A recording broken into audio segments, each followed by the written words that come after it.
This podcast may contain content that is graphic and disturbing in nature. Listener discretion is advised. On an April evening in 2013, a young woman working alone in an Exxon mart was just about to close after her night shift when she suddenly vanished into thin air. Did she leave of her own will, or did something much more sinister happen to her?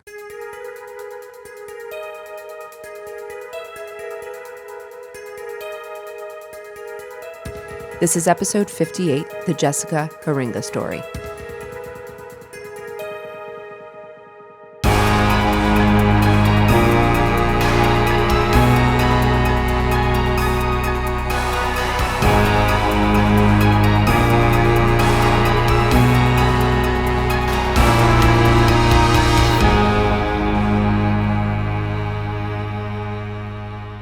Hey, Amy. Good morning, Meghan. That's right. We're recording today in the morning, which is a new one for me because I usually don't get up until afternoon. Do you feel okay? No, I don't love to record in the morning, but I'm doing it now. I feel great. We have a lot going on also. We had to, adjust our schedule. We're both, just so people know, we're both moving. You just moved. You're living with Alan's mother I'm living with Alan's mother. Bless her heart. Until we move into our next home, which we're going to be closing on in a few weeks. And we just sold our place. Congratulations. So thank you. We're packing up and kind of moving a little bit further out to country land, which we're so excited about. Or somewhere, with a lake, a backyard. And Meghan, I feel like your move will look like mine. Lots of green chef boxes. Oh my gosh, completely. We packed in. You have to start saving them because we've been moving slowly for a couple of months. I've saved all my Green Chef boxes, and you could see what a big supporter I am as I carry all my Green Chef boxes. I mean, it's good advertising too, but we have to start packing up soon. We've got a lot going on, but we are excited to be back recording, and we're looking forward to bringing you today's episode, Jessica Heeringa. Meghan, before we get to your episode, do we have any supporters to thank? Of course we do. We are very fortunate. Today we would like to thank Karen from Western Australia. Can we come visit you? Isn't it great? Yes. I mean, we have, we're lucky. We're getting a lot of international supporters. And Karen, just so you know, and other Australian listeners, I recently recorded an episode on Myra Hindley with the Australian podcast True Crime Conversations. And that should be airing, I think maybe this week or next week. And it was really exciting to work with someone from Australia. It was a fun experience. And I hope we can do it more. We also have Carol from Scotland. Carol, thank you so much. I mean, I love this international support. Thank you. Can we do a meetup somewhere with all our international friends? I think we should, and I think we might. How are you going to fly to somewhere? I have to be knocked out for it, actually. Thank you so much, Carol. It's so great to get support from Scotland. We have to consider a Scottish case now. Yes. Oh, we do. And don't we also have a birthday shout out? Yes. Okay. We have JR. His wife, Caitlin, got him Patreon for his birthday, which was on September 11th. Happy belated birthday, JR. Happy belated birthday. And they listen to our podcast together before they go to bed. Oh, isn't that really cute? That's so nice. I know. I feel very fortunate. Thank you so much to the supporters and listeners. Thank you so much for all your support. Our patrons are now receiving their bonus episode per month, which is exciting. We released one last week. We already recorded our October episode, but for people who are in the $10 plus tier, we're going to let you guys decide who we cover for the November Patreon episode. So stay tuned, watch for our messages. We'll be sending some info for how you can help decide the November case. And we're looking forward to seeing who you choose. Meghan, our patrons should also stay tuned for our next AMA, which I will be announcing soon. I know. Last time was fun because we did the crime trivia. Yes. I loved that one. Anyway, okay. I'm really eager to get into this case today that was brought to us by a listener who was really impacted by Jessica's story and her family's dedication to finding her. So I hope this episode does this case justice. Our thoughts go out to the Heeringa family and anyone who knew Jessica. Jessica was born to Shelley Heeringa and Pete Jenkins in Michigan, where she was raised along with her sister Samantha, with whom she was very close. I don't know if her parents were married, but at some point, Pete Jenkins, Jessica's father, married another woman who then became Jessica's stepmother. And I know that Jessica lived with them for some time in her teenage years as well. Jessica liked the beach, and she spent a lot of time with her friends and family. She excelled in high school and aspired to go to college to become an accountant. At the time of the events that we're going to discuss, Jessica was 25 years old, and she had a 3-year-old son named Zevin, to whom she was very devoted. I've never Zevin? heard. Yeah, I've never heard this name before. Have you? No, it's very unique. I think so too. My friend's daughter was named 7, like the number. Oh. Yeah, I thought that was unique too. Friends basically said that Zevin was her whole world and she did everything for him. Even on a lower income, she was able to provide him with the type of quality time that she valued, and that was very obvious to all of the people around her. Jessica was engaged to Dakota Quayle Dyer, Zevin's father, but they were having some problems. And after Jessica's mother and her sister moved away, Jessica was left reportedly feeling, pretty lonely and without her support network. It sounded like it was a very difficult time for Jessica, but she was still maintaining a positive attitude from the descriptions I read. And even though she wasn't working at her dream job, she did enjoy working as a cashier in a local Exxon gas station convenience store because she was extremely friendly. And she liked the customers, many of whom became her friends. She liked customer service. She was just really a people person. And that's how most people describe her, as being happy and very friendly. On April 26, 2013, Jessica was working the night shift at the Exxon convenience store. Her last recorded sale was at 10:55 p.m. when she sold a lighter to a female customer she knew. One of her other regular customers by the name of Craig Harpster came by for gas right before the store closed. The timing is important here, so follow along. This was at 11:07. Craig was a regular in a small town. I think he worked also really nearby, so it was like routine of him to just come by and get his gas. And he said that as soon as he pulled in, Jessica would turn on the pump for him. You have to go in and sometimes request that. So he waited at the pump for, a minute or two, but Jessica didn't do anything. And so he went in to see what the issue was. The reason why also is because he said Jessica was the type of person who was always on top of things immediately. When he walked into the convenience store, Mr. Harpster said he got a very bad feeling immediately as soon as he opened the door and started calling out for Jessica. He called the police and said something was wrong. He said that what he saw in the store was that Jessica's purse was sitting on the counter and the cash drawer was wide open. And he said, look, this is not like Jessica. She would never, ever leave these items out, as most people, I think, would not. The police came to the scene, and they realized that Jessica's personal stuff and her car were both still at the store. First thing they did, after taking a look around and seeing, things look out of place here and we know it, they called Dakota. He was at home with their 3-year-old son, but he said he had no idea where Jessica was. So just keep that in mind for later. Outside the gas station, they were doing a little investigation and they found some dried blood out back on the ground, but they didn't know whose blood it was, and it wasn't like a tremendous amount. When we look at blood scenes, you can tell if foul play happened and how bad it was, judging on the amount. So it wasn't enough to be able to draw any conclusions at that point. Unfortunately, the gas station had no security cameras. Isn't that strange? Yes.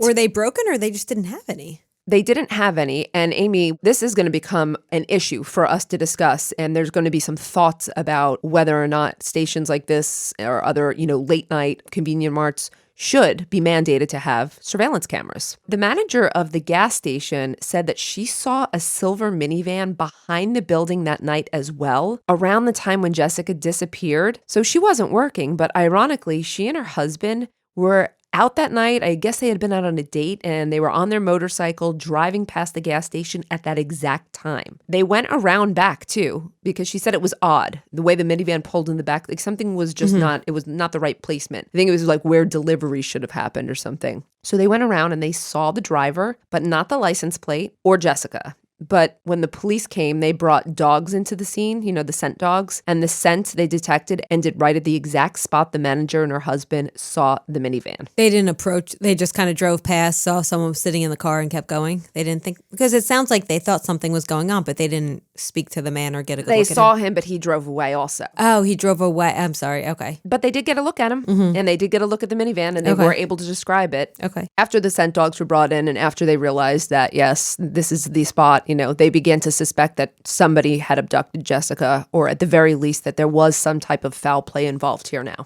Dakota, let's come back to Dakota, because who's the first person they usually go to?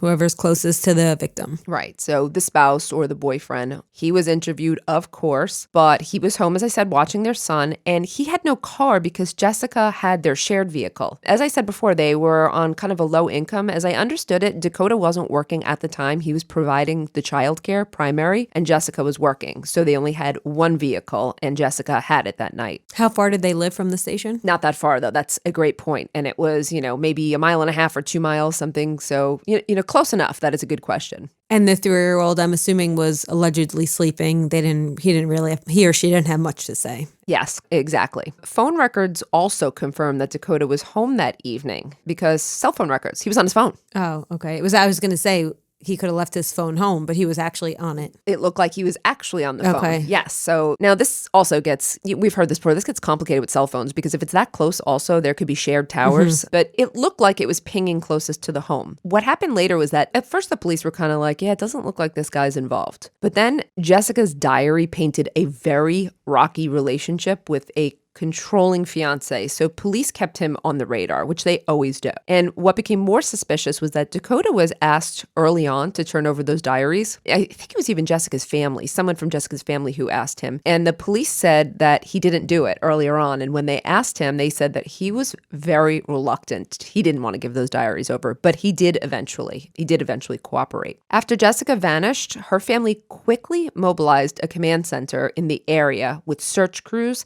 They did a lot of press, and there was a ton of support from the community immediately. Meanwhile, Sue Follett, the gas station manager who was on the motorcycle, met with a sketch artist and came up with a sketch. But it seemed pretty generic because it was a short glimpse at night. And so at first glance, it didn't look like someone immediately identifiable. And Amy, I'm sure you could talk about how that's common, right? That someone can't really make a great identification, I would say, at night within a short period of time, right? Yeah, I mean, that would be tricky, obviously, if there was a lineup or something. But I think it's even harder with a composite sketch when you have such specific features that you're trying to recall. I thought about it myself. I've thought about this before whenever I've reviewed sketches, how hard it would be, even if I saw someone and I thought I got a good look at them, could I really identify the structure of their nasal bridge or how far apart their eyes were? I mean, I think it sounds very challenging. However, the sketch was released. And they were also looking for the silver minivan. And after canvassing the main roads for cameras, because the gas station didn't have one and neither did the place directly across the street, the police eventually found surveillance tapes from a local coin shop that pointed at the road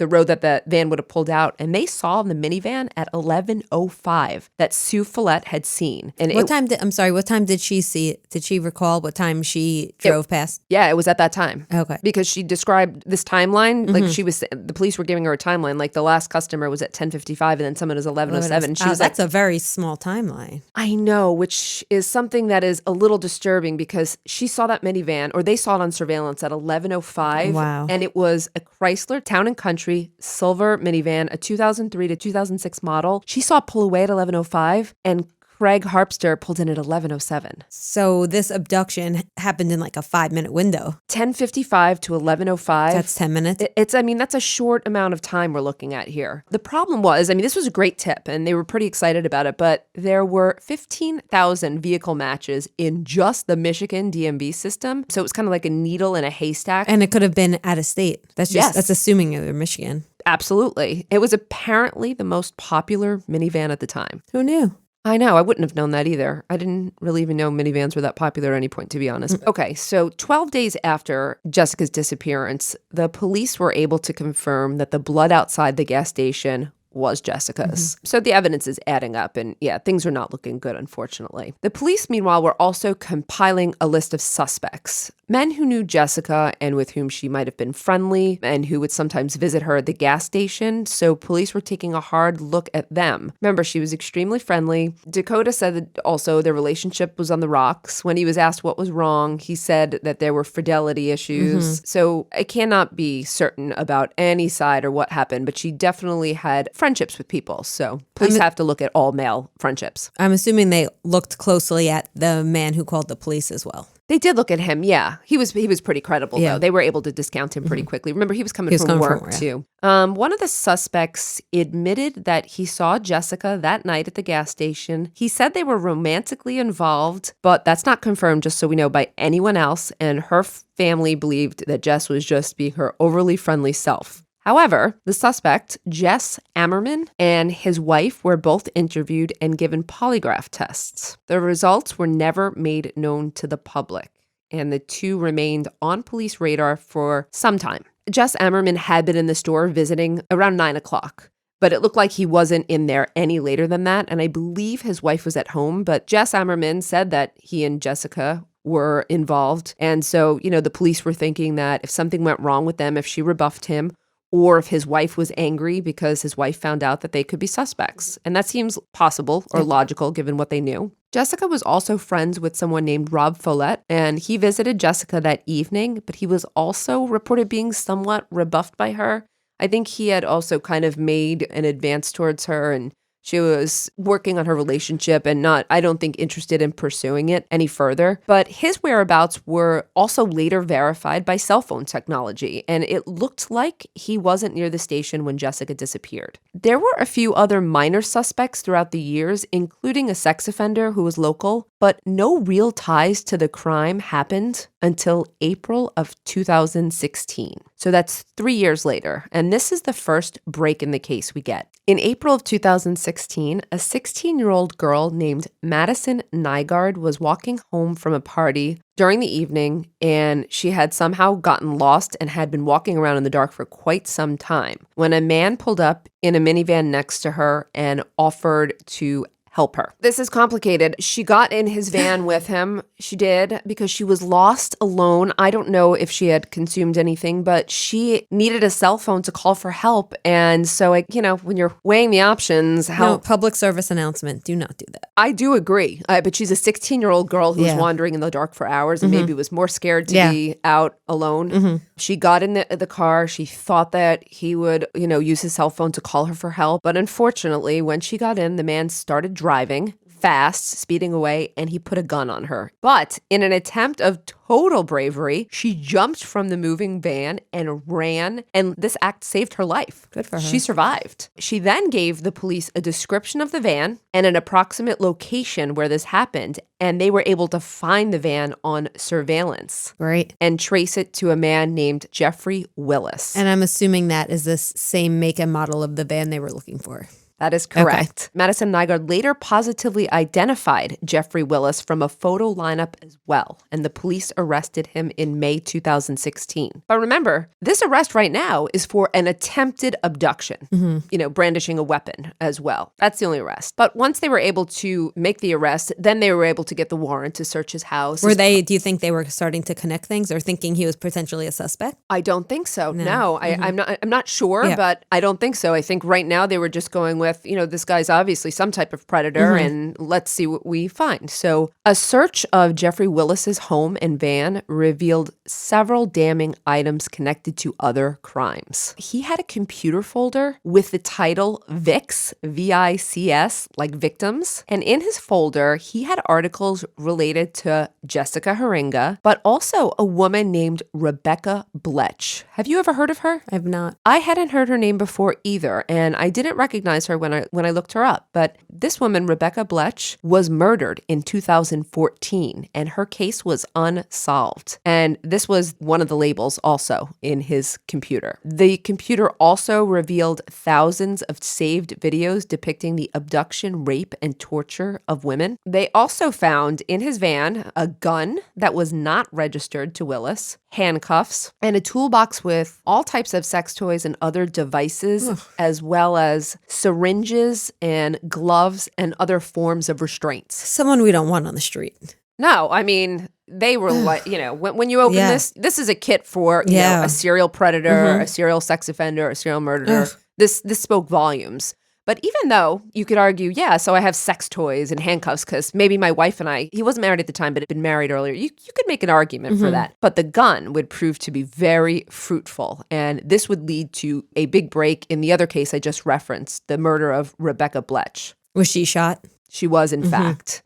And in June of 2014, 36-year-old wife and mother Rebecca Bletch was found on the side of a road in Dalton Township, which is not far at all from Muskegon, Michigan, and that's where Jessica Heeringa went missing. And Rebecca Bletch had been shot to death. Luckily, the investigators were able to retrieve some of the shell casings from the firearm used, and the casings matched the gun found in Jeffrey Willis's van. Good. Which is how they made the connection. Willis would later on be tried and convicted of the murder of Rebecca. The police also they had the gun, but they also had, very luckily, DNA matching Rebecca Bletch on items belonging to Willis. So this was a solid case. Strong, solid, good police work. This originated from the identification from Madison Nygaard. Lucky, these pieces all came together. And after that, Jeffrey Willis would be tried for the murder of Jessica Heeringa. But this would be a much harder case because there was no DNA. So the connection they made, other than the car, I'm assuming there were other connections? Well, what they had was the identification by Madison Nygaard. They had the same vehicle, and they had the documents on his computer with Jessica as victim. He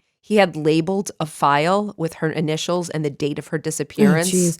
The trial for Jessica's abduction and murder was held in May of 2018 and lasted just under a week. Now, Amy, I know what you're going to be thinking. What are you going to ask me? How do we know that Jessica was murdered? I thought we just knew she was missing. This is a good question. The answer is that there was a second suspect involved. It turns out that Jeffrey Willis had a cousin by the name of Kevin Bloom. Kevin Bloom wound up speaking to the police about this case. They made some ties or connections, putting the two near each other with cell phone technology. And Kevin Bloom admitted to police during an interrogation that he saw Jessica dead and helped Willis dispose of her body. This was a bombshell. However, he later recanted his statement. Did he tell them where the body should be found, though? No, he didn't. So they could charge someone with murder just on the testimony of someone saying, I saw her dead? We know that cases are tried without bodies. Yeah, I know. I mean, it's just not that easy. It's not that easy, but they've got the blood. She's gone. They have the other victim. They have the other victims. Yeah. I think that I see why they tried. I mean, I'm glad they did, but it is just interesting. I don't know that without his statement. They found his statement very credible at first. I mean, he described what she looked like. Gotcha. Like, it was credible at first. And what happened with him was, even though he recanted, he was convicted of being an accessory after the fact. So a jury found this confession pretty credible. They were at certain places at certain times together. Just so we get to Willis's trial. I'll give you some of the evidence that helped convict him. I was going to say, when he recanted, I'm assuming that takes away immunity. I don't think he was going to have immunity per se. I think he might have had a deal in place. He only got 1.5 years in prison and 5 years of probation with a GPS requirement for some of that time. Okay. It's interesting, or not interesting, but scary. He was a correctional officer prior to his arrest. Although with that admission, it helped to establish Jessica's death, which I think everyone knew at this point. And he was not called to testify at trial because at the Rebecca Bletch trial, he invoked his Fifth Amendment right to remain silent. So it was likely that he was going to do the same thing here.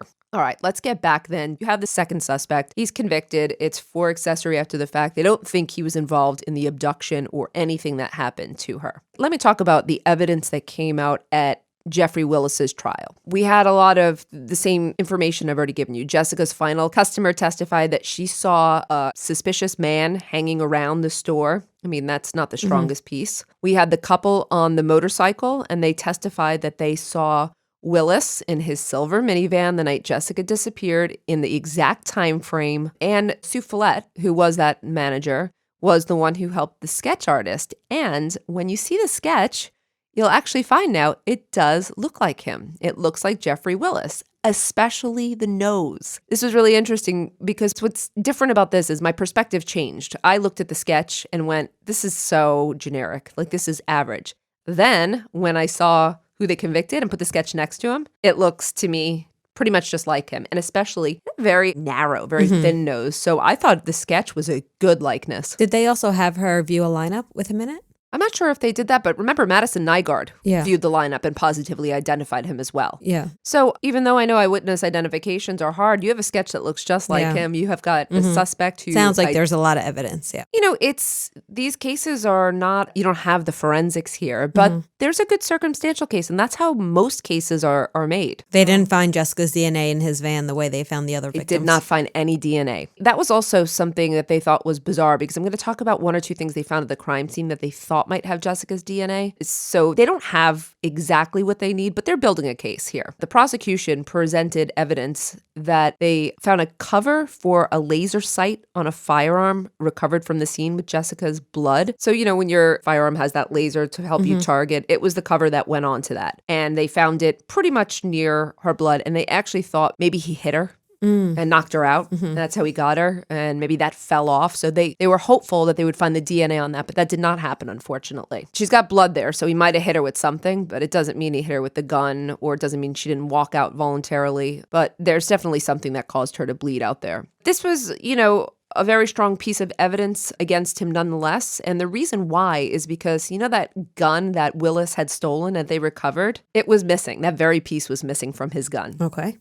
His stolen gun. So you've got a laser piece here. So they were able to make the connection that way. Willis also did not show up at his job the evening of Jessica's disappearance or in the following few days after that. Right. So you see this as you're shaking your head, because I'm saying, like, if it's not a slam dunk, but they're making a good case here, I think. So. Dakota took the stand and talked about their rocky relationship. He talked about infidelity, control issues, and mistrust. And he also said, unfortunately, that Heeringa had started using drugs recently. He said specifically that she was using heroin and that she had a second phone that she used to purchase drugs. This was unhelpful, or it was helpful to the defense because, of course, they capitalized on that, trying to show a few things. A, she and Dakota had a rocky relationship, and nobody knows for sure where he was. You know, his alibi wasn't rock solid. But B, also that even if Dakota is not involved, she's talking to people who might be selling drugs. Who knows what kind of element they are? So there's this world of other suspects that we don't know about. But he testified for the prosecution? Dakota testified for the prosecution, but he ended up helping the defense. I think that part may have slightly helped them. But it wasn't a big deal. I don't think it was that. The jury's going to weigh it, right? Like, hopefully, I'm not blaming her either, but they're going to weigh this against all the other evidence that they're establishing. And the prosecution will tell you, yes, maybe she knew other people, maybe she had friends, but Jeffrey Willis is the one who's connected to the scene, to, you know, sexual assaults of other women. The defense may have scored some points, but they have to do something. Every defense needs some type of strategy. So Willis's attorney, essentially, as you just said, he was trying to dismantle the prosecution's case because it was mostly circumstantial.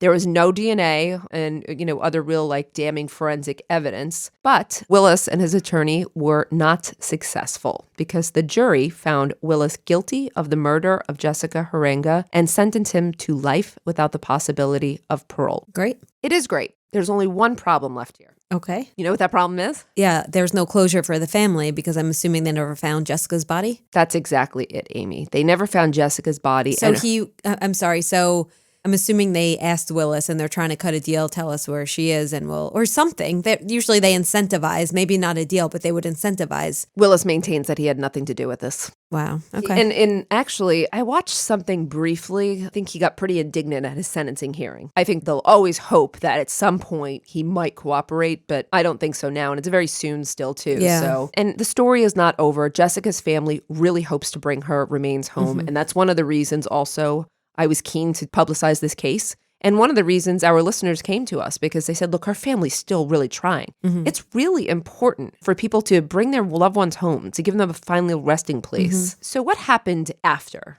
One of the things that happened was that Jessica's law was proposed in the Michigan legislature, but still hasn't passed. And let me just explain this. It was supported, of course, by Jessica's family. It would require convenience store and gas station owners who were open between the hours of 11 p.m. and 5 a.m. to have operating surveillance cameras for the protection of their employees. I think that's a no-brainer. I think it's a no-brainer, too.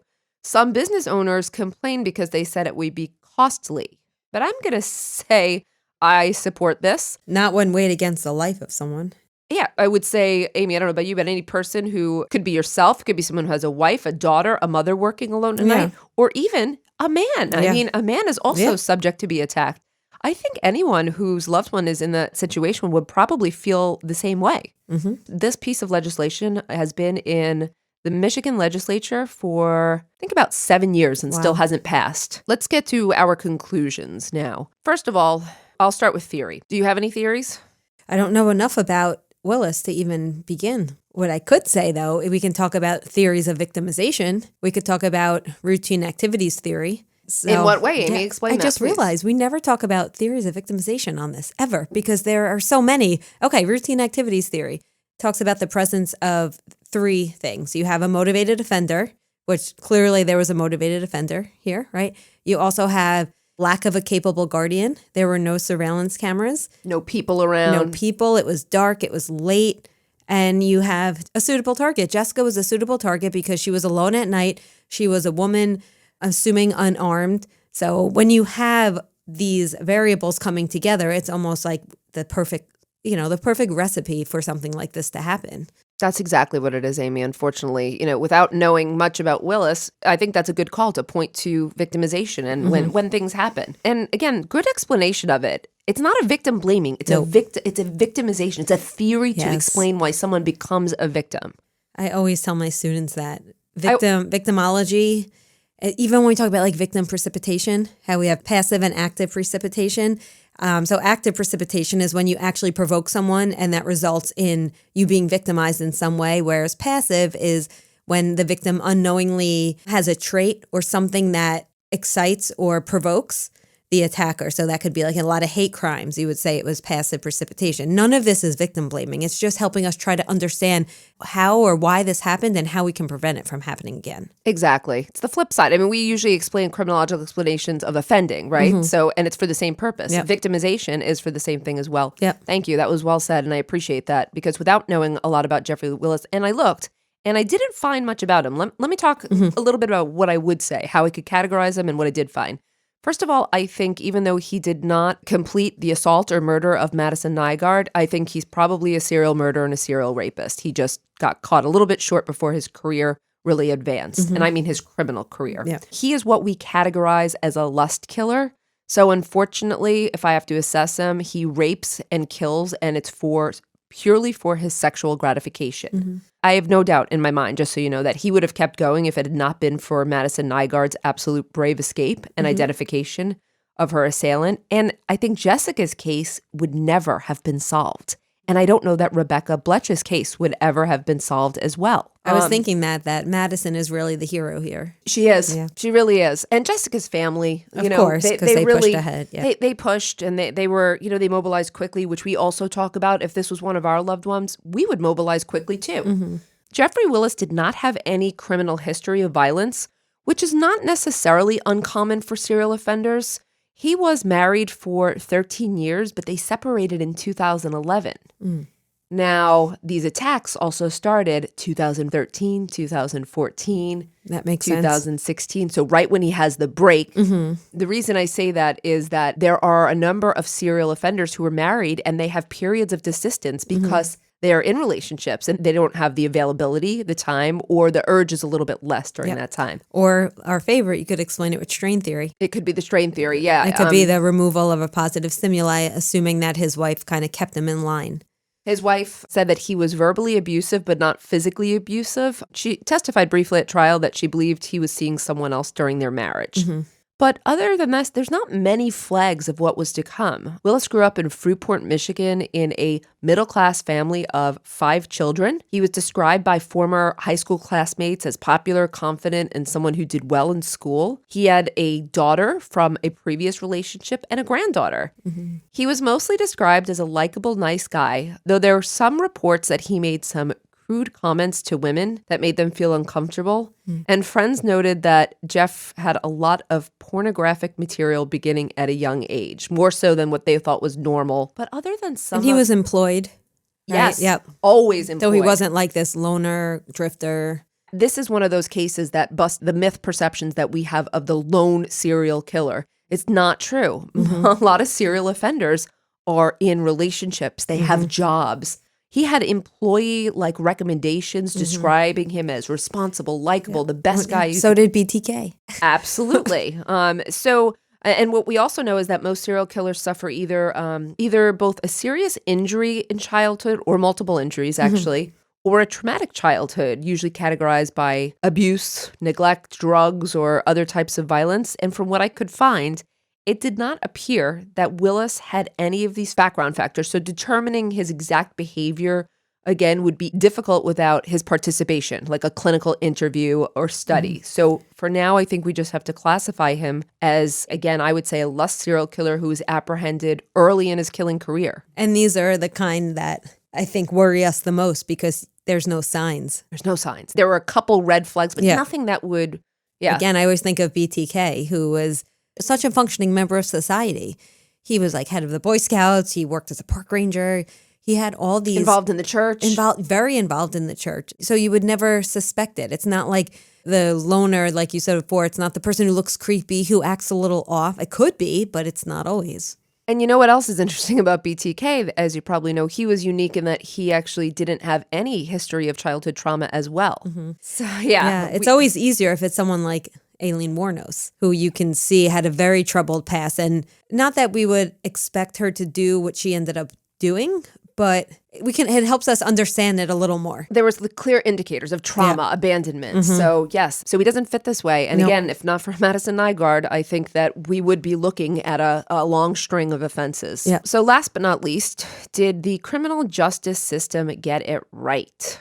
Amy? Yeah, he got life without parole, correct? Correct. Yeah, it's as good as they could have gotten it. I'm going to agree with you. The system got it right with the life sentence of Jeffrey Willis, but I don't know that I love the very light sentence that his accomplice got. Even though he didn't partake in the crime, he was a correctional officer who helped dispose of this young girl's body and then recanted and did not tell where she was. And he got a year or so. Did Willis ever corroborate that? No, because he claims he didn't do anything. Yeah, no corroboration. Okay. So I don't. And there was no evidence of his cousin's involvement whatsoever, other than his own admission, which he then recanted. Yeah, I think there might have been, again, some cell phone evidence that links them together at a certain time that I think he was with him around, but there's no evidence to support that he was involved. So what would you expect them to give him with such scant evidence? 5 years. Okay. I would have liked 5 years. I could live with that. Yeah. But again, you know what? That wasn't for me to decide, and neither for us. And more importantly today, and to Jessica's family, again, is that they find Jessica's remains and bring her home. So if anyone knows anything about where Jessica can be found, please contact the Norton Shores Police Department in Muskegon, Michigan. If you want to support Jessica's Law, write to Colleen Lamont, who sponsored the bill, to show your support, and you can check the House Bill 5189 for updates on the Michigan Legislature website. All right, that's it for today's case. Thank you so much, Amy, and I really sincerely hope that Jessica's family will find her someday. Thank you, Meghan, for this important case. And thank you to our listener for bringing it to us. Yes. Speaking of listeners, before we go today, we have a question from a listener. Amy, do you want to take this one? I do, and I'm excited to answer this one because it's one of my areas of research that I also teach a lot. The question is, what exactly is recidivism? Oh, that's a good question. Yes. So recidivism, now this could take a whole semester to talk about, but basically recidivism can be measured in several different ways. So recidivism basically means returning to prison after one leaving prison. However, it could be measured as a rearrest, a reconviction, a reincarceration, or a technical/parole violation. Now, this is the problem because, Meghan, we know not everyone who's arrested is then convicted. Yes. So using that gives us different numbers than if we use conviction, but not everyone who's convicted is incarcerated. So it gets really tricky because which number do we use? So I will give you some statistics that I know of, but keep in mind that there are measurement differences. So according to the National Institute of Justice, almost 44% of people who are released will recidivate by the end of their first year out. Now, those numbers jump to almost 70% when we look at within 3 years of release. Now, the NIJ is measuring it as arrested for a new crime. So that's not even taking into account technical violations or, parole violations. And the numbers jump to 77% when you look at within 5 years. So by year 9, the number gets even higher. I've seen some studies that say if you look at within 9 years out, the numbers jump to close to 90%. So this is a big problem. Now, why are these people, why are these individuals ending up back in prison? Well, we have issues with employment, housing, education. There's stigma against individuals who have been incarcerated. And honestly, Meghan, I think successful reentry shouldn't be measured so narrowly anyway. I think we should look at successful reentry more holistically, because we know that just because somebody is arrested or caught up on a technical violation doesn't mean that they're not successfully recidivated. It could just mean that they are being targeted. It could also mean, Amy, I think one of the things I point out to my classes, and I know this is your question, but we just don't set people up well for reintegration because of the stigma, because we impose such harsh requirements on them. Unfortunately, we set them up more for failure. Yeah, in our country, our prisons are not rehabilitative like they are in, say, Norway. Norway has a recidivism rate of closer to 20% because they get job training. It's more rehabilitative. We're more focused on retribution in our country. It's all about punishing people, not necessarily making them better than they were when they first went in. I hope we start focusing on the latter and take some good examples, right? I mean, we do some things right, but we need to improve our system at this point. I think that people are really awake on this now, especially in legislation. And I think what I've noticed is actually, I mean, you probably noticed, but a big focus on reentry and at least bringing back some rehabilitative programs and trying to, reduce prison overcrowding at this point. Yeah, like New Jersey STEP, which operates in prisons in New Jersey offering college education. When you look at the recidivism data for the individuals who took part in that program, it's almost nothing. Yeah, that's a good example, Amy, and one you teach in. All right, well, thank you so much for answering that. And thank you for the question. We look forward to more. Thanks, everyone, for listening. Women in Crime is written and hosted by Meghan Sachs and Amy Shlosberg. Our producer and editor is James Varga. Music composition is by Desert Media. If you enjoy the show, please remember to subscribe and leave a review. You can also support the show while gaining access to ad-free episodes, exclusive AMAs, and other bonus content for a small monthly contribution through Patreon. For more information, visit patreon.com/womenincrime.